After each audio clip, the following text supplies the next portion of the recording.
Yo, yo, yo.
Good day, good people. It's your boy Jay DaCosta, one half of the Nitty Gritty Show, and I'm back, baby. Of course, my better half, the good-looking half, Katrina. She's with us in spirit. She's downstairs with Zuri. Y'all know we had the baby.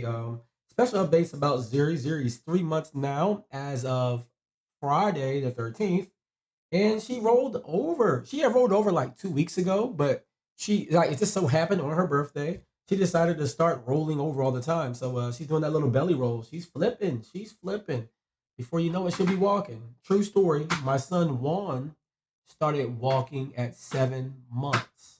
So those DaCosta babies get to moving quick sometimes. What's possible? We'll see. She's showing signs that she's a runner. She's a track star, right? So shout out to Zuri.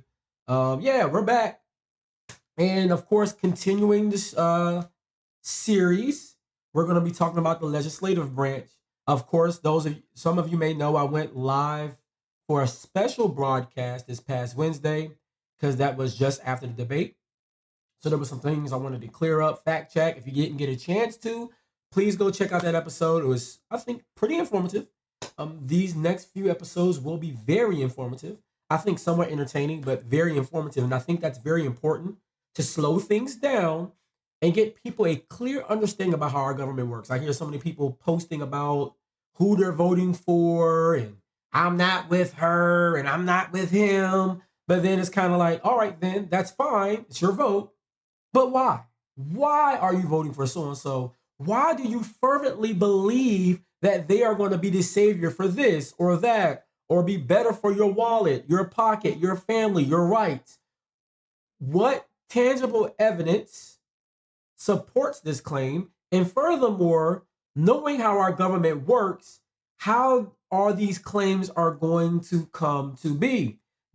I don't know if any of you watched The Breakfast Club, but I did tune in to their conversation with Jill Stein, and I think Angela Rye got labeled pretty bad in that conversation. She was called a Democratic watchdog, all these things. But I think Angela Rye in that conversation brought up a really great point, which is you can run for president, but the office is bigger than just the office you're running for, right? It's about how are you going to get things done. And the truth of the matter is, the executive branch is only 1/3 of our government. There are checks and balances across the other thirds of government, which is the legislative branch, which we're going to go into today. And then you have the judicial branch that we will go into at a later episode. And then we're going to get down into local governments and things of that nature, various groups you can join, all of that. So we're starting from the top. We talked about the presidency, and now we're going to work our way down, right? So today we're talking the legislative branch. But before we get there, wanted to do a business shout out. Shout out to Jerk at Night. Shout out to Shar and Michael Roy. They own the location here down the street on Baltimore Boulevard here in the College Park area. We actually ordered from there tonight. We got the Jerk Mac box. It's jerk chicken with a mac and cheese. And they have this really good bread. It's almost like cocoa bread, but it's not quite cocoa bread. I forgot the type of the bread. Forgive me, Mike, Shar. But the food was amazing, though. And then we got a beef patty. Me and Katrina share that. We've been trying to be mindful of our health, our weight, all that good stuff. When we order food now, what we tend to try to do is try to share a plate between the two of us. Now, it's been working because it allows us to eat some of the things we really like. And even with that, we order those kind of things in moderation. But it does allow us to have some of those things we really enjoy without overindulging in it. So we share those plates. So I think that's really been working for us. We still enjoy the food. You just eat it a little slower and you realize I didn't eat a whole plate of food. We shared a salad yesterday. We was out and about, wanted a quick snack, and we just shared a salad. And I was satisfied. She was satisfied. So sharing is caring, right? So, anyways, shout out to Jerk at Night. Food is great. We were there for their soft opening. We're so happy that you guys are on DoorDash and you're doing pickups. So yeah, if you guys are in the area, get on DoorDash or do a pickup. Jerk at Night, great food. It was one of the few places that your boy, the food critic, what's his name? I can't even think the guy's name. We was just talking about him the other day. He was here in DC. He was trashing everybody. But yeah, it'll come to me later with the locks. But yeah, it was one of the Jerk at Night was one of the few places he was like, oh, this is really good. He really trashed DC bad, but it's not like he went to like 5-star restaurants. He went into like mom and pop shops, but at least Jerk and Night was one of the ones he liked. So shout out to you guys. Also, in some current news, we had CBC Weekend going on right now, actually still going on up until tonight. I want to say the Phoenix Awards is either tonight or that was last night's gala. I know the big events was like Friday night, Saturday night, like the I want to say Kamala spoke at Thursday night's event. Then there's like the Phoenix Awards. I want to say that was today. I know the gala was yesterday, and there were a bunch of people in the area that was there. I'm like, I'm so jelly. Wish I was there, but looks like you all had a great time. So shout out to you for being there. And then also in current news, your boy Donald Trump still is sticking to his story, even though it was fact checked live, and it's been multiply fact checked. I mean, it's been the laughing stock of America, but he's still sticking to the fact that dogs and cats are being eaten by immigrants. Got to point this out though. When he says immigrants, he's referring to the Haitian immigrants who are there in the Springfield, Ohio area legally. They're there legally. So once again, it's not just he's talking about immigrants in general. Now he's specifying black Haitian immigrants.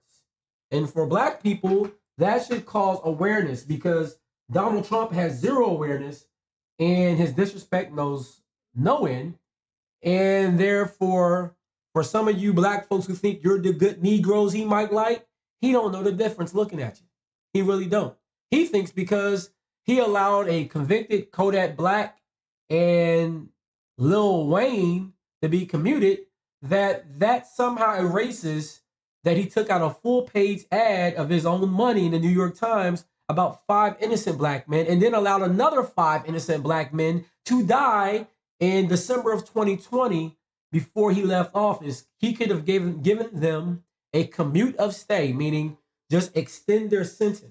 And he wouldn't do it, even though there was a lot of credible evidence showing that those particular 5 black men could have been found not guilty. And he wouldn't do it. So that's the kind of guy that some of you folks are getting down for. I've seen plenty of people I know from various Christian communities and all of that in Tennessee that I've known. I've seen some military folks, black. I'm talking about you guys do not like Kamala Harris. And I mean, hey, it's your vote. It's just interesting because I know what some of you guys feel strongly about. And I just don't see how your priorities align. But that's interesting. We'll talk about Congress today and the Senate. And maybe when you understand their powers, maybe you'll feel differently about how you vote. Or at least maybe when you look at your local elections, like who's going to be your congressperson, who's supposed to represent you at the Hill. We'll see how that goes. But this might fall on deaf ears tonight. It just might. We shall see. Oh, and before we go any further, as we get into the show, got to shout out that the Commanders command respect. Yes, we spanked the New York Giants. I think we look really good. I think Janie Daniels is definitely a quarterback in the future. He's actually thrown really well if you look at his completions and all of that. I think we got something solid in him. I mean, we got to work on the offensive line. We got a lot of things to fix, but we got new ownership. Shout out to Magic and the team. Yeah, I think we're about to make some magical things happen. I'm feeling good about being a Washington fan through and through. And I feel good about my win. And you can't take my joy away. So there's that. All right. So let's move forward. Let's talk about Congress and the legislative branch of the U.S. federal government. And let's just talk about some of the key duties and responsibilities of Congress. And when I say of the, let's just say of the legislative branch, because this includes Congress and Senate, but I will devise the two so that way you can understand the difference between the two. All right. So first responsibility, lawmaking, draft, propose, debate, amend, pass legislation on a wide range of issues such as federal policies, national security, taxes, healthcare, education, and infrastructure, right? Number 2, budgeting and appropriations. Develop and pass the federal budget, which outlines government spending, approve appropriation bills that allocate funds to federal departments, agencies, and programs. Oversight. Oversee the executive branch, including the president, federal agencies, and departments to ensure they are enforcing laws correctly and operating within their legal framework. Conduct investigations, hold hearings, and issue subpoenas as part of its oversight role. Number 4, impeachment power.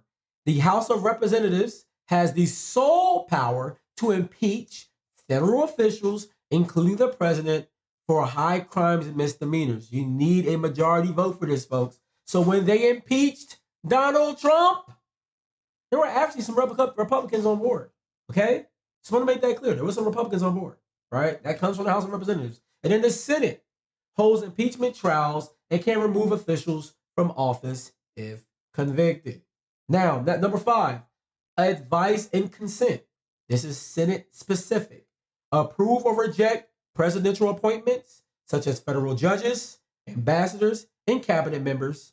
Ratify treaties made by the president with other nations. Now, last week when we talked about the president, this is why when we talk about the presidential strategy that they have from some certain things, like we talked about how when you vote for the president, it's not just the president you're voting for, you're also voting for their cabinet. Keep in mind, those cabinet members have to all be approved by the Senate. The Senate will do hearings, just like they did on Ketanji Brown Jackson, right? The Senate actually had hearings where they decided if they was going to confirm her.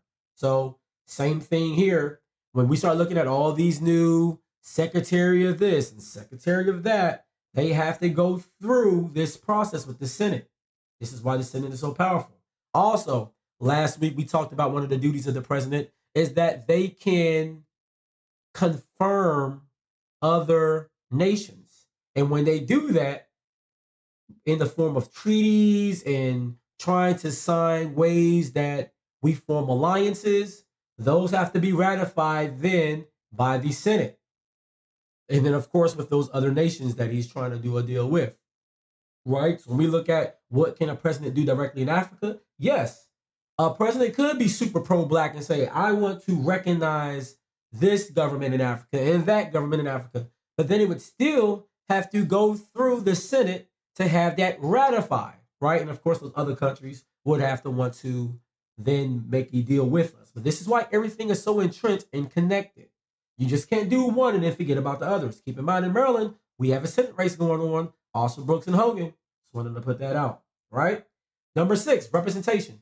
Represent the interests of constituents in their respective districts for the House or states when concerning the Senate. Advocate for local, regional, and national issues that affect their voters. Meaning, when someone makes an office in Congress or Senate, it's not that they support the people who voted for them. They now support all those people. So I know I'm not voting for Hogan, but guess what?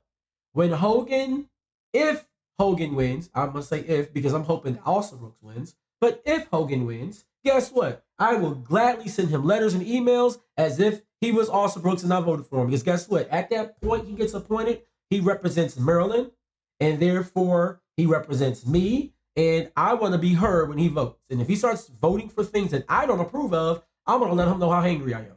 Straight up, right? Number 8, another responsibility of the legislative branch, declaring war. Congress has the constitutional power to declare war, although the president often requests congressional authorization to use military force. So typically the president is normally the one pushing this issue, but Congress can get together and say, you know what? Of all 500 plus of us, well, technically 435, because we're talking about Congress specifically, we don't like XYZ country, we're going to war. And they can push that through. Typically, like I said, it's the president pushing it, and then Congress just supporting the authorization to use military force. So even though someone's commander in chief, I know you guys are afraid of a woman being in power, although there's plenty of female generals throughout our armed forces. They just can't move emotionally like you claim. They would still have to get Congress to support them. Just wanted to put that out there. Also, regulating commerce, regulate interstate and international trade, ensuring fair practices and promoting economic growth. Number 10, amending the Constitution, propose constitutional amendments with a 2/3 vote in both the House and the Senate, which are then sent to the states for ratification. And then also maintaining the military, raise and support the armed forces, including establishing funding levels and set military policy, right? Number 12, taxation and revenue generation, levy taxes, duties, and tariffs to generate revenue for the government. decide how funds are collected and spent at the federal level. And last but not least, postal service and infrastructure, establish and maintain a postal system as well as a support for infrastructure projects such as roads and bridges, critical to commerce and communication. This is why Congress stepped in to actually help send federal funds to the Key Bridge when it collapsed due to that accident in Baltimore, right? Because this was something that would fall under their power. So yes, Maryland put money towards it, obviously, but that's why the federal government gets involved. It's a really good example, right? So next, let's talk about the difference between Congress and the difference between, oh, one last thing, because they talked about the Postal Service. There's a reason why that's the difference between relying on what we do for constituents through the government versus what we do through private business. Private business, if it doesn't suit their capitalist agenda, they won't do it. Meaning, if you're in a postal code in the middle of nowhere, Utah, guess what? You won't have a way to receive packages or mail because it doesn't make any sense for FedEx or UPS or any of those other parcel services to work to your area because this is not enough money in it for them, right? However, the U.S. Postal Service, hence the name, operates in every zip code of America. So even if there's only 2, 3 people living there, they will still operate there to get you your packages. And this is why the government supports and helps finance the Postal Service. So I know a lot of you are complaining about the cost of stamps going up. They're no longer 5 cents. I get it.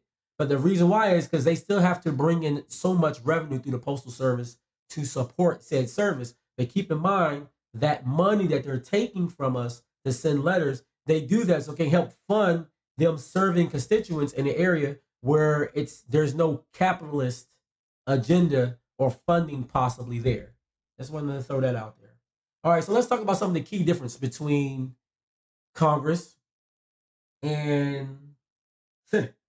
So number one, first difference, and difference wise, we'll cover like about 13 of these. All right, 13 is the magic number. That's my baby's birthday, so that's what I'm running with. So, anyways, number one difference: the number of members. With congressmen and women, the House of Representatives, as we call it, it's only 435 voting members distributed among the states based on population. Senators, Senate, it's about 100 members. Actually, not about 100. It is exactly 100 members with 2 senators per state, regardless of population. So Texas, even though their population is much larger than Rhode Island, they get the same number of senators. Very important, especially as we go through this conversation. Keep that in mind. Term length, also. Congressmen serve 2-year terms with all seats up for election every 2 years. Senators serve 6-year terms with about 1/3 of the Senate seats up for election every 2 years, i.e., we have an election cycle going on right now here in Maryland for a Senate seat. We got right now also Brooks and Hogan leading those prospective tickets on the Democratic and Republican side. Next, representation. Congressmen represent congressional districts within their state based on population. These distinctions create different roles and responsibility for congressmen and senators in the U.S. legislative. Get that senator part. The average population of the U.S. congressional district, though, is approximately about 760 people, as the most recent data from the 2020 census will let us know. This figure is calculated by dividing the total population of the United States, which is about 331 million. These are based as of 2020. And then you divide that number by 435 seats in the House of Representatives. Each congressional district must have roughly the same population to ensure equal representation. So they're not exact, but roughly about the same. However, the population of individual districts can vary slightly due to state level adjustments or legal considerations. So they're trying to make this as fair as possible. So keep in mind, this is important because when you're trying to win over 760 people every 2 years, we can really hold these Congress people accountable as to how they should be representing us. And typically, those loud voices do stand out. And donors, let's being honest.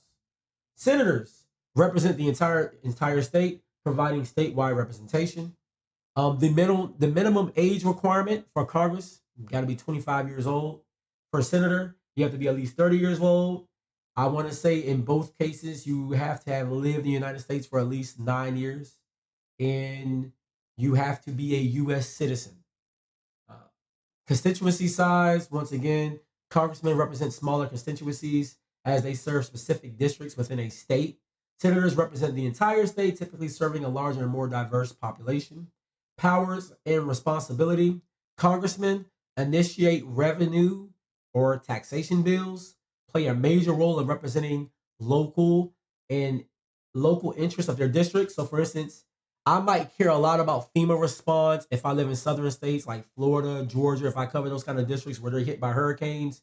But at the same time, I might care more about fracking if I live in Pennsylvania, and I might care more about manufacturing jobs if I live somewhere in the Midwestern states, right, where a lot of those are. So depending on your district and the people you represent, that might change the scope of the things you care about, right? They also play a major role. Sorry, they can impeach federal officials. The first step in the impeachment process, right, goes through Congress. Now, on to senators. They provide advice and consent on presidential appointments, including federal judges, ambassadors, and cabinet members. We talked about that earlier. This is why senators are important. Part of the reason why they ratify treaties negotiated by the president. We talked about that earlier. And then they hold impeachment trials and can convict and remove federal officials from office. All right. Leadership. Congressmen led by the Speaker of the House, who is elected by the members of the House of Representatives and is third in line for the presidency. So, in the event something happens to the president and something happens to the vice president, third in line to become acting president is actually the Speaker of the House. All right. Shout out to Hakeem Jeffries. That's the Speaker of the House currently right now. Right. Or actually, sorry, I want to say he's the majority whip. Speaker of the House. Make sure I didn't say that wrong. Actually, I think I did say that wrong. Sorry. The current Speaker of the House is Mike Johnson. Mike Johnson is Speaker of the House.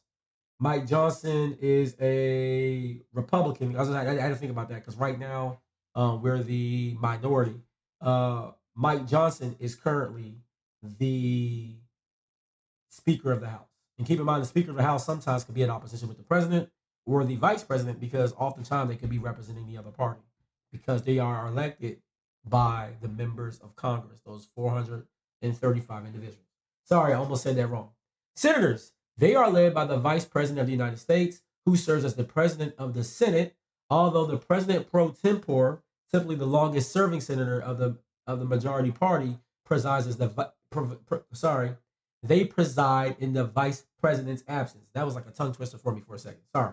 So in the event that the vice president can't preside over the senators, then the president pro tempore, that longest serving senator of the majority party, meaning if there's more Democrats, then that longest serving individual, he will preside in the absence of the vice president of the time. Okay, hope that was clear. Number 8, legislative process. Congressmen often focus on domestic issues and legislation directly affecting their districts. The reason why is because they get voted on every 2 years. So they got to take care of their people. They got to look out for theirs. They got to be keeping it real and holding it down.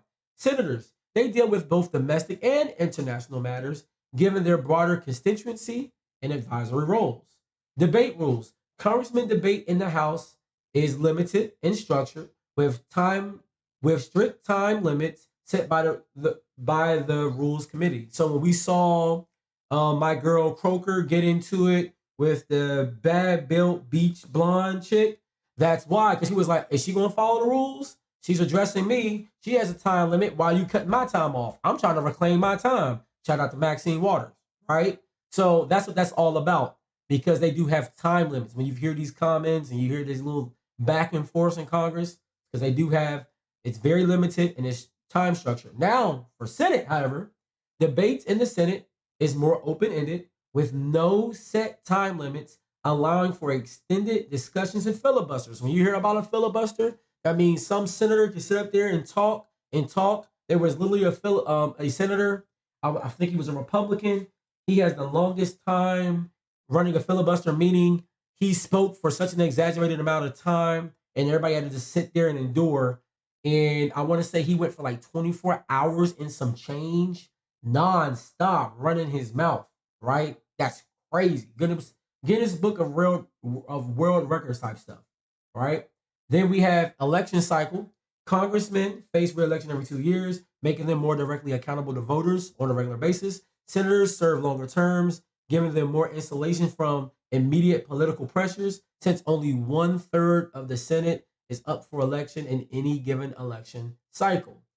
Number 11, size and influence. Congressmen, part of a larger body with 435 members, so individual representatives may have less influence on the legislative process. Senators with only 100 members, individual senators often have more influence and visibility in national politics. Hence why such notable senators such as Barack Obama or currently running for office, Kamala Harris, are so well known, because when you're a senator, you do have a lot of responsibility you take on very fast. This is why we see a lot of senators often will run for president, because their experience in the Senate actually is a good precursor to trying to be president because of their duties and responsibilities. This is why it's typically harder for a congressman to do that. That's why you'll see a lot of congressmen after a certain amount of time, they'll run for Senate and then try to run for president. That's just what they typically do. So we've had a lot of notable senators, Mitt Romney, obviously Obama, Kamala. We've seen John McCain, right? These guys were senators, and that's why they ran for president, right? Because of the role and because of their input, even on international matters. That's why. Thank you, Boo, for talking about good information. Let me drop a bomb for my girl. Yeah. All right, good information, right? Committees. I'm gonna spend some time here. I'm gonna actually show y'all a website. Committees. Congressmen usually serve on fewer committees, often specializing in particular areas that impact their district.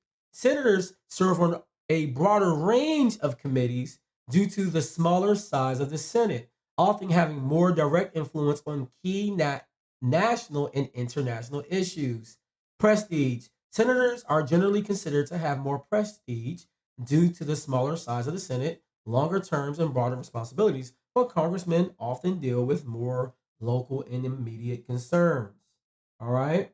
Now, several committees in Congress are considered particularly powerful due to their broad jurisdiction, control over critical areas of legislation, and influence over key national issues. Here are some of the most powerful committees in both the House of Representatives and the Senate.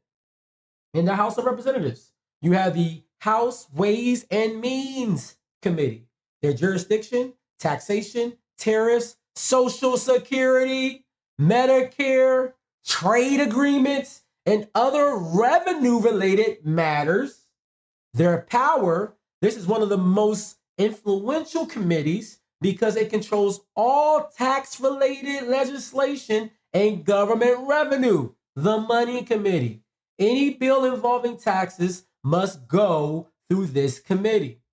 Number two, you hear this one a lot on TV. The House Appropriations Committee, jurisdiction, all spending bills, their power, responsible for allocating federal funds to the government agencies, departments, and programs. So when we talked about last week, the executive branch and how big their budgets are, the Appropriations Committee, they're the ones who decide how much they get. This committee plays a key role in shaping the federal budget and ensuring how taxpayer money is spent. All right. House Rules Committee, jurisdiction, determine the rules for debate on bills in the House, including time limits, reclaiming my time, Maxine Waters, and whether amendments can be offered. Their power, the committee controls the flow of legislation to the House floor and decides which bills get priority, effectively determining what legislation will advance. So when we're trying to figure out why won't they advance the George Floyd bill on policing, why won't they pass up the Congressman John who passed away? Oh my God, I can't believe I'm drawing a blank on his name. Where they won't pass that bill on voting That's why this committee can hold all that up. Okay. Then we have the House Energy and Commerce Committee. Their jurisdiction: healthcare. Let me say that again: healthcare, energy policy, telecommunications. You want your phones to be as fast as the ones in China or in Korea or in Japan? All right. Consumer protection, environmental quality, and interstate and foreign commerce. The House Energy and Commerce Committee. Their power. This committee has broad authority over major industries and issues, including healthcare reform, hello Obamacare, environmental protection, and technology policy, giving it significant influence over a large portion of the economy. So when we hear the economy is failing, it is not just the fault of the current sitting president. You can also look at those people that sit over the House Energy and Commerce Committee. All right. Then next, last but not least, we have the House Armed Services Committee. Jurisdiction: oversight over the Department of Defense, military operations, national security, and defense-related legislation. Power: this committee plays a key role in defense policy, including military funding, weapon systems, and international security issues. Some big dogs, some big players, and they be right down there at the Occidental eating steak, right here in DC. There's a whole room inside that hotel, the Continental Hotel, where the term round robin came from, because they have a room called the round robin room, where the term lobbyist came from, because people with special interests will wait in the lobby when the various Congress people were coming out of the round robin room and would approach them with money, or what y'all can just straight out sometimes call a flat out bribe, that say, hey, you should take up my issue, or I'm willing to help fund said issue. So maybe plastics should be the future of America. Maybe oil should be the future of America. Hey, I think we should do more with EVs. That's why when the American Bankers Association, when they have an event, they do it right there at the Continental Hotel because they want to be right there next to that lobby. These days, you see people all over United States getting this. I mean, sorry, not the United States, all over DC doing their thing. But back in the day, just to give you a little DC history, it used to go down at the Intercontinental Hotel. Sorry, not Intercontinental, Continental Hotel. All right, just wanted to throw that out there for y'all. And then if you ever get a chance, check out the Occidental. It's a restaurant right next to it. Great food.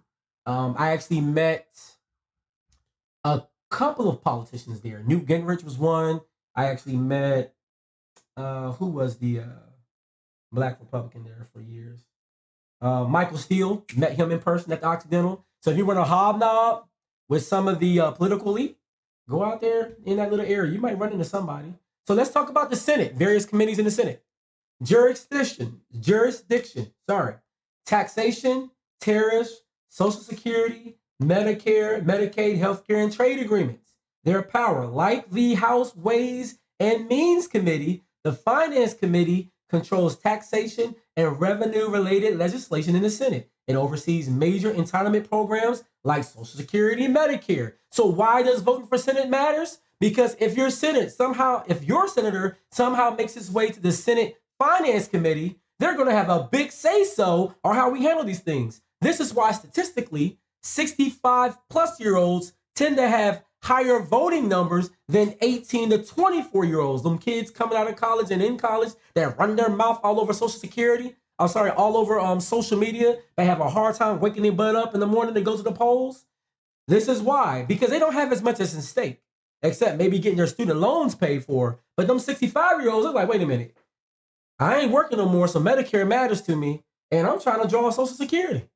And my health isn't as good as it was when I was 22 with knees that didn't pop. So they're going to go vote, all right? And as we go through these things, it starts to make sense in this whole world, right? Also, number 2, Senate Appropriations Committee, right? And you're going to see a lot of parallel with their congressional counterpart. Jurisdiction, federal spending bills. Power, this committee is responsible for allocating federal funds similar to its counterpart in the House. Its decision impact every federal agency and program. Number 3, Senate Foreign Relations Committee. Jurisdiction, U.S. foreign policy, international treaties, foreign aid and diplomatic appointments. Power. The committee plays a central role in shaping the U.S. foreign policy and reviewing international treaties and nominations for key diplomatic posts. Its influence extends to global relations and international security. This is a huge committee. Huge. So when you're voting for senator, keep in mind who this person is. All right? Or that this person could eventually serve on this committee. That's why it's important. It's all important. Number 4, Senate Judiciary Committee. Jurisdiction, judicial nominations, criminal law, civil rights, and constitutional amendments. Power. This committee plays a critical role in confirming federal judges, Supreme Court justices, overseeing the Department of Justice, and dealing with significant legal and constitutional matters. Senate Armed Forces Committee. Jurisdiction, military and defense policy, defense spending, and national security. Power. This committee oversees the Department of Defense and has a significant influence on defense spending, military policy, and issues related to national security. Now, these are joint and select committees I'm about to go over next. Some key ones you should know. The Joint Committee on Taxation. Jurisdiction, oversee tax-related matters and review proposed tax legislation. Power. This is a nonpartisan, bicameral committee that provides vital analysis on the impact of tax proposals, making it highly influential in shaping tax policy. All right. Then you got the House and Senate Intelligence Committees. You know, the ones that Donald Trump doesn't like. Their jurisdiction is oversight of the intelligence agencies, including the CIA, the Central Intelligence Agency, NSA, National Security Agency, and the FBI, Federal Bureau of Investigations. Their power, these committees oversee the U.S. intelligence operations and national security, giving them access to classified information and considerable influence over intelligence policy and security measures. You do not want somebody who you suspect of bribing to be in this kind of committee, because then foreign powers can come into play. Things you should know. Why these committees are so powerful? Committees like the Ways and Means Committees like Ways and Means and Appropriations in both chambers control the government's purse strings, making them essential to the budget decisions and resource allocation. Influence over key policy areas. Key committees like Armed Forces, Finance and Energy and Commerce deal with critical sectors like defense, healthcare, energy, and taxes, giving them substantial power to shape the major U.S. policies. Oversight and confirmation powers. Committees such as the Judiciary, the Foreign Relations, and the Senate play key roles in confirming judges, ambassadors, and high-level officials, impacting both domestic policy and international relations. So, let's go here real quick. So if you want to know who's on these committees, if you want to know who's doing what, all you have to do is go here. Let me share my screen. You go to congress.com. I know the screen's a little small, but right up here in the top right, you'll see something that says committees, right? You can click on any committee. I'm a veteran, so let's look at the Veteran Affairs Committee, right? You can see their schedule, like when they meet. So that way, if there's like a bill on the way, you can see all the bills that are up to name the Department of Affairs Medical Center in West Palm Beach as the Thomas H. Corey VA Medical Center. They have the Vet Act, right? They have the people who sponsored these bills within it listed, right? Has it passed? Did it not pass? They have a Veteran Fraud Reimbursement Act, right? So you can see all these various laws that this particular group is overseeing, right? Then you could come up here and look at the various members. It's gonna, so to look at the membership, there's gonna lead me to another website that says www.veterans.senate.gov, right? And then I can see which senators, because this is a Senate committee, which senators sit on that committee, right? So, and even here, there's another link that says committee membership. I can see who sits on that committee. So this is a very good website to know, because if you want to know, well, who do I blame for my taxes being high? who's the throat to choke because I don't like how Medicare is going. You go to congress.gov, you look at the committee, you can look at the schedule. Some of these are open to where you can actually sit and view, or a lot of times you can see the schedule so you can see when it's being viewed on C-SPAN, because C-SPAN covers these various hearings like all day long. If you go to C-SPAN, you just see like various hearings. It's like the most boring channel in the world, but really the most exciting because then you get to know what's going on in your federal government. This is a website you should know. I have it listed in the description of tonight's episode. Please share this episode with your teenagers, your young people, that dumb person at the barbershop, that dumb person at church. And there are actually dumb people at church. That dumb person on the job with the mug for that candidate that doesn't really represent the things that they claim they want, but they still tote that mug for that person anyways. Send them this episode so they can be educated. And actually the last few shows, because this has been non-biased information, I pull it all from the government websites. Whoop-de-doop. If I offend you, you just don't like the truth. You don't. All right? Also, just confirming some key requirements to be Congress and Senator. I talked about this earlier. The age requirement for a senator, you got to be at least 30 years old. You have to have been at least a citizen for at least 9 years, meaning you do not have to be born here. You just have to have acquired citizenship, right? So you could be somewhere like my dad, Herman Altar, born and raised most of his young life. I don't think he came over to the States when he's like 17. So born and raised in the UK of Jamaican descent. If he wanted to run for senator right now, he could. He's over the age of 30. He's been a citizen for over 9 years. Cool. And he would probably have to run for senator in his state because they must be a resident of the state that they seek to represent at the time of election. So there you go. Rules for senator. Qualifications for being a U.S. congressman, right, or representative. The age requirement, got to be at least 25 years old. We've seen that in AOC, youngest woman to be ever elected to Congress. Citizenship requirement, must have been a citizen for at least 7 years. All right.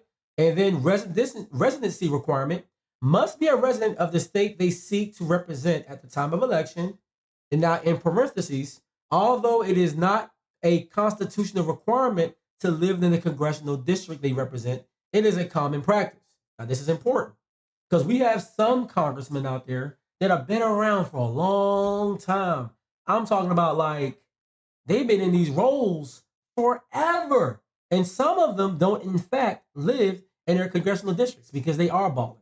They don't want to live in the middle of nowhere. But guess what? The people in the middle of nowhere, those 760 people that they have to round up the vote, these folks don't do a good job voting, i.e., people with less education, younger people, people with lower social economic means. So we're talking about education, we're talking about sophistication, and then we're also talking about financial attainment. These folks tend not to vote. The reason why Donald Trump was able to rock the vote and shake all of us off our feet in 2016, because he energized a base of voters that had been ignored. He energized poor whites. Poor whites, mainly because they're poor, not because they're white. Poor people in general, regardless of race, color, creed, tend not to vote. They feel like their vote is not important. They think that it's a machine that runs America, and they don't care about poor folk like us, so why am I voting? But when Donald Trump started making dog whistle cries to him, he said the TT Torch people were good people. There were good people on both sides. He defended those terrorists on January 6th. So therefore, those folks felt energized by him because they felt Biden said he's going to bring manufacturing back and it's going to be bigger and bigger and we could create millions and millions and billions and billions. He did not follow through on his promise. Matter of fact, he left the office with a negative 3.5% GDP growth. But yet y'all still run around here saying he was the GOAT of all things money. Matter of fact, he didn't even give you that money that you got, that little STEMI check. It came from Congress. He just fought to make sure his name would be put on the check. But it did not come from Trump. As I've already talked about in these various committees, they have power to lend money to the people, to authorize budgets. And it was Congress at the time that passed that budgeting bill to give you that STEMI check. But y'all keep on giving Trump all the credit because you don't know how the government works. That's what Brother DaCosta is trying to help y'all out with tonight. I hope you're listening to me, and please pass this information along. Shout out to the people watching who feel like this is great info. Oh, thank you for complimenting my jacket. I really appreciate that. Yeah, yeah, thank you. And you, and you, and you, and you, and you. Yeah, thank you. All right, so let's move on. Also, let's talk a little bit about their money and their benefits, all right? Because we need to talk about the money. Like, nobody's going to Congress for free. They ain't going for free. So the Speaker of the House, and these are the salaries as of 2009. They actually have been the same since 2009. Most members of the United States Congress, they make about $174,000 a year. All right. The Speaker of the House makes a little bit more, $223,000. You have the President pro tempore of the Senate, meaning that longest reigning senator in their of the majority party, they make 193. The majority leader and the minority leaders of the Senate make 193, and the majority leader and the minority leader of the House of Representatives also make 193. Members of Congress are also eligible for pensions if they have at least 5 years of service, meaning they have to be elected 3 times, right? Because you go up for election every 2 years. So you got your first election, right? 2 years. Then you get your second election. You win that one. Now you got 4 years, and then come your 5th year, you had to win a third election to qualify. So that's why some of these people, they say whatever they got to say. Some of them really need that money, kind of, because I'm going to get to that, right? Then you have these other various benefits. So they get 11 federal holidays. Oh, and keep in mind, their pension is worth 2 to 3 times more than what similar workers in the private sector receive. So the money is good. All right. Congress members also receive other benefits, including 11 federal holidays, annual leave. They also qualify for the thrift savings plan, TSP. All government workers and military qualify for TSP. If you have a TSP plan and you're looking to do a rollover, holler at me personally. Send me a message. I can help you out. Secure your money. All right. Also, they qualify for federal student loan repayment programs. They get medical, dental, vision, and life insurance. It's amazing how some of the Republicans who oppose Obamacare are running against it, because it's like, Slim, you're getting a good little plan. All right. But their plan is technically a little bit better than that. Then they get flexible spending accounts. So they don't even have to spend their money on everything. They can use those flex spending accounts to take care of like things like clothing, stipends towards housing, and then paying staff as well. They qualify for the employee assistance program, training and wellness programs to stay healthy, right? But here's the catch.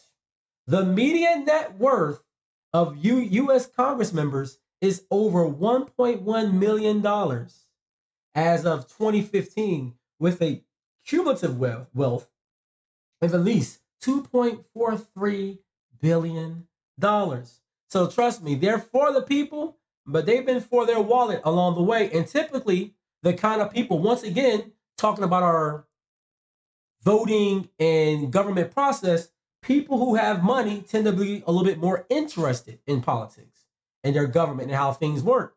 So typically, billionaires and millionaires do take on the mantle of going into office because they understand the influence of politics. This is why so many legacy families in business, like the Bushes, the Rockefellers, the Kennedys, they start getting family members to run for various offices because they understand the power. Even in fictional movies like the Corleone family, he hoped one day he would be Michael Corleone congressman or senator, right? He liked the fact of his family expanding their reach into the world of politics.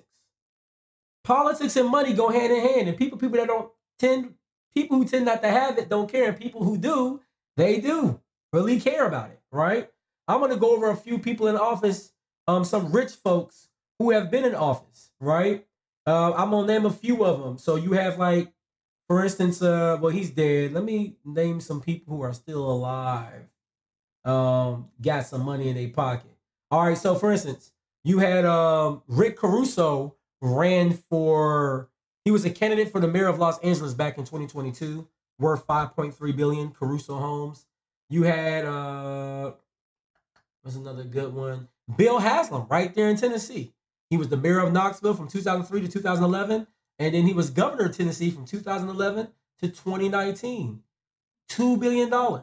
He's the son of Jen Haslam, who was the founder of the Pilot Corporation. You know, the Pilot gas stations? Yep. And then also, he was the former CEO for the e-commerce and catalog division for Saks Fifth Avenue. But Bill Haslam paints himself as a person of the people, but he a baller. He don't got nothing in common with them folks that live in Cookeville, Tennessee, broke and all messed up and voting for Trump. But, you know, worth $2 billion. But the Republicans ain't much different. You got folks like Mark Dayton, an auditor from Minnesota, also a U.S. Senator from Minnesota between 2001 and 2007. Then he ran for governor of Minnesota from 2011 to 2019. His family net worth is $1.6 billion. He's the great-grandson of George Dayton, the founder of Target. You got folks like Betsy DeVos. I talked about her the other day, worth $1.25 billion. Daughter of Edgar Prince, the founder of Prince Corporation, daughter-in-law of Richard DeVos, co-founder of Amway. Shout out to all my multi-level marketing folks out there. Sister of Eric Prince, founder of Blackwater. She's in good company. Everybody's fighting over who's going to pay the tab because they all can. Okay? Then you had, once again, Winthrop Paul Rockefeller, Lieutenant Governor of Arkansas between 1996 and 2006. And the list goes on, right? Linda McMahon, Republican, U.S. Senator from Connecticut. In 2010, 2012, a minister of the Small Business Administration, 2017 to 2019, worth $938 million, well, or up to $1.1 billion, married to Vince McMahon. That's right. Founder of the WWE. So just saying, like, rich people care about politics. And I talked about Bill Haslam, but on the other side of the aisle there in Tennessee, you have Phil Bretson, Democrat, mayor of Nashville between 1993 and 1999, governor of Tennessee from 2003 to 2011, worth up to $358 million, founder of the Health America Corporation. So when you guys are voting for these folks, there's a lot of information on them, and all you have to do is do a quick Google search. And then let's talk about how long some of them stay in office. As I'm running out of time, this is something to think about. When there's these annoying people we can't get rid of, it's because a lot of times the districts they serve in are very strategic. Or sometimes people don't care enough about voting because your vote don't count. Well, that's why Senator Mitch McConnell, Republican of Kentucky, has been serving for 37 years. He has led the Senate Republican caucus for 16 years. McConnell is the longest serving Republican leader in Senate history, meaning when the Senate have majority, he is the president tempore, right? President pro tempore of the Senate. It's Mitch McConnell. That's why Mitch McConnell has so much power and influence. McConnell has somehow managed to unite a caucus ranging from centrists to unyielding conservatives. McConnell was first elected to Senate in 1984, y'all. That's back when I was born. Since then, he has risen in the ranks to hold many party leadership positions, including majority whip, majority leader, and now currently minority leader of the Senate.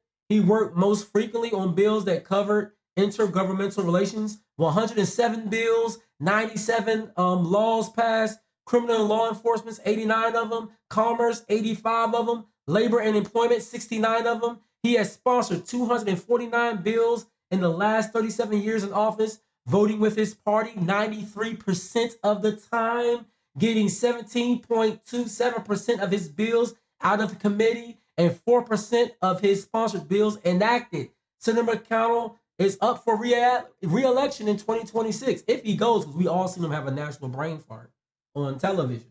Just saying, right? So when you look at some of these folks and like, why can't we get rid of them? This is why. Now, the longest serving African American was John Conyers. Shout out to Democrat out of Michigan.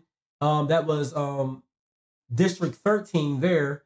52 years in office from 1965 to 2017. The longest serving African American in Congress. Conyers co-founded the powerful Congressional Black Caucus in 1969. That's why I'm bringing them up. Conyers' legacy in the House included establishing Martin Luther King Jr. Day as a federal holiday, and getting the Voting Rights Act passed in 1965. A leader in civil rights, Conyers represented much of the historically African American community in Western Detroit and used his position to advocate for racial equality. When they like you, they keep you. He served 52 years in office. I ain't mad at that. But this is why understanding your members of Congress and who's who is so important, because these people, they come into office and we start complaining about various bills and why the president do this and why the president do that and why the president didn't do this. Sometimes it ain't just about the president, y'all. Sometimes it's bigger than Nino Brown. Okay? Shout out to those that know. Oh, and I was talking about John Lewis earlier.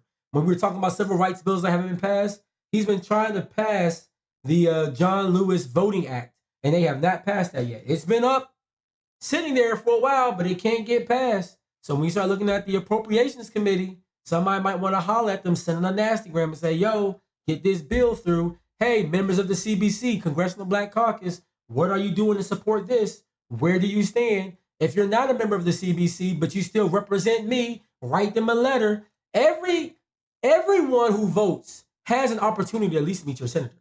They only preside over about 760 people. So if you're interested, you might be one of the lucky people that win an audience with them. They only serve every 2 years. So if you make enough fuss, they'll probably want to sit down and talk to you.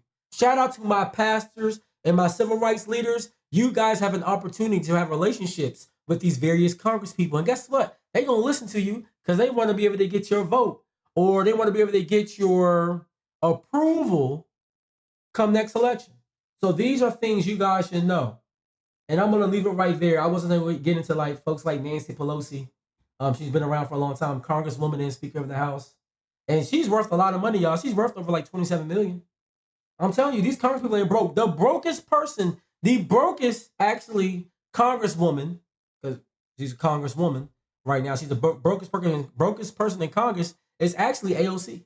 AOC, when she got elected, she was almost ashamed that she had less than $7,000 in her bank account. Because once again, the average net worth of most Congress people, 1.1 million. Money is the key. Money is the key, folks. Money is definitely the key. And her net worth currently is only $200,000. Keep in mind, she makes $174,000 a year, but she's using all that to take care of me, Ma, and everybody. You know what I'm saying? Like she really got it out the mud. We seen it firsthand.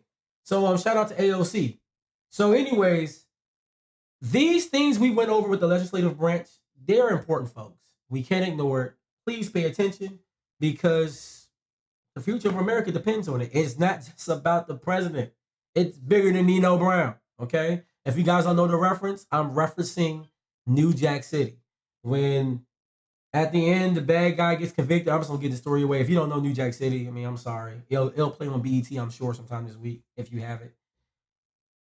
When he's getting convicted at the very end of the movie for being a drug dealer, he makes a grandstand and says, it's bigger than Nino Brown. So-and-so's really the head of the such and such crime family, blah, blah, blah, blah. So that's what I'm referencing. New Jack City, Nino Brown. If you don't know, one of Wesley Snipes' most notable roles. Very entertaining. Very entertaining. So anyways, let me do a couple of shout outs. Shout out to my pastor, 51 years old. Back to church Sunday today. Great time. Shout out to the guest pastor from Allen Chapel AME. I'm proud to be AME. Y'all, I'm proud to be AME now. So, but yeah, good service. So shout out to Pastor Matthew L. Watley. And shout out to Sister Watley as well. Shauna Watley standing beside him. They are a power couple. So ladies, it's not just about standing next to your man and behind your man. I've seen some of these women around here. They power couples. I mean, look at my wife. I got Katrina. Y'all know this ship ain't what it is without Shorty. You know what I'm saying? Like, come on, man. Like, we're doing this life together. Iron sharpens iron. Just saying, just a little, throw that out there for free. Also, I got some happy birthdays. Shout out to Rob Lee. He was on the show. He actually serves as the ministerial counsel to Jill Biden. So shout out to him for still being so close to the White House. Shout out to a bruh, Matt Robinson. And shout out to my man Mike Baker as well, right? Oh, last but not least, tomorrow, shout out to my brothers, Richard and Nathaniel Altar. They're going to be 37 years old. They've been partying all weekend. I'm pretty sure they enjoy football. Actually, let me check if they enjoy football. Let me see if their teams won. They're Eagles fans and they are Ravens fans. Now, they be claiming DC, but I'm the only one that wrote for the Commanders. So, they're lost, I guess. Let's see. Commanders won, Chargers won, Saints won, the Cowboys lost. Yes. Packers won. Who cares? The Browns won. Hey, boo. The Browns won. The Browns won. They beat the Jags. The Jets won. The Buccaneers. The Raiders. Oh, the Raiders beat the Ravens. Sorry, Richard. You should be a Commanders fan. All right. Looks like the Cardinals beat the Rams. Chiefs beat the Bengals. Shout out to Cleveland Heights because I know a lot of y'all are rooting for Travis Kelce. The Steelers won. Yeah, I know a lot of Steelers fans out there. They beat the Broncos. Let's see, the Texans and Bears later today, actually on right now. And then you have the Falcons and Eagles tomorrow. All right, so we'll see how they go. Sorry, Richard, your team lost there, buddy. You should be a Commanders fan. Sorry. We're doing bigger and bigger things ever. It's going to be the most spectacular. We are the greatest team. We're such a good team, such an amazing team. I really enjoy the Commanders. Yeah. Shout out to them. And then we like to talk about love. Let me turn on some. Let me turn on some friendly music. So shout out anniversary wise. I should have been had this on as I went through birthdays, but whatever. Forgive me. Herbert and Leslie Lorfels, 28 years of marriage. And shout out to Dwayne and Cambria Little, married this past September 7th. All right, same day as my man Hassan and his wife, right? The 7th, isn't that right? I'm trying to look at my calendar. Yeah, I think that was the same day. That's what's up. Yeah. All right. Yeah, some celebrate love to you guys, man. That's awesome. So look, hey, people, thank you guys for joining in on another show. We'll be back next Sunday. We'll be discussing the judicial branch, right? How that all works. So make sure it'll be another informative show. There will be no show on the 29th. The 29th is my daughter's Ziri's baby dedication at Reed Temple, our old name, at Kingdom Fellowship. So we'll be there. We're going to have family in town. I'm not doing the show, y'all. So no show on the 29th, but we will be back next week on the 22nd. Okay? So I will see you guys there. I'm looking forward to that conversation about the judicial branch. So, hey, we're working our way along. If you're enjoying this, keep in mind, even if you're on the live stream, that's cool, but you can rewatch the episode on the Nitty Gritty Show on YouTube. Type in the Nitty Gritty Show. Got to type in the whole thing like a Tribe Called Quest, the Nitty Gritty Show. We still have clothes for sale on teamlocker.squadlocker.com. Just search the Nitty Gritty Show. You'll find us. Of course, we're on Facebook. We're on Instagram. Stay in touch, y'all. It's your boy, J. DeCosta. Thank y'all for joining. Also, don't forget, right here, you want to throw me some bread? Let me collect some money, too. This is my appropriations committee right there. Throw us $1 or $2. I'll take it. But look, thank you guys for watching. We really appreciate you. Thank you for rocking with your boy. And we out. It's the Nitty Gritty, y'all.